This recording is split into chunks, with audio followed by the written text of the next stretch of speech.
Hello everyone, Jeff Elhart, Elhart Automotive Campus today, talking about stage one of good grief in our little book called Good Grief. And stage one, as you recall, is we are in a state of shock. God has so made us that we can somehow bear pain and sorrow and even tragedy. However, when the sorrow is overwhelming, we are sometimes temporarily anesthetized in response to a tragic experience. We are grateful for this temporary anesthesia, for it keeps us from having to face grim reality all at once. This shock stage, or perhaps it should be called a counter shock, may last anywhere from a few minutes to a few hours to a few days. If it goes on for some weeks, it probably is unhealthy grief and professional help ought to be sought.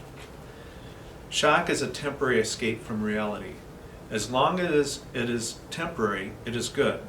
But if a person should prefer to remain in this dream world rather than face the reality of his or her loss, obviously it would be very unhealthy.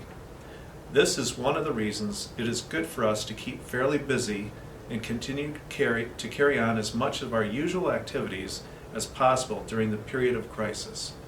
It is certainly not good to have someone take over completely for us at such a time and make all of our decisions for us. The sooner the person has to deal with the immediate problems and make decisions again, the better.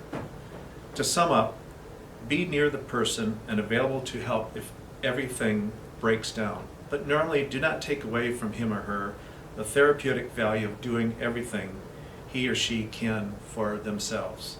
This is what will help a person move most to come out of this trance and get on with his or her grief work. Even though a person does come out of the initial shock, he will undoubtedly experience times in the succeeding days and months when the unreality of the loss comes over him again. Every now and then, he or she will say, "I just can't believe it has happened." And intellectually, I know it did happen, but I guess I just have not really accepted it emotionally.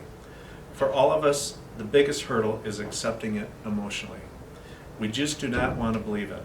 And so unconsciously, we set up as many barriers in the way as possible, making complete acceptance a very slow process.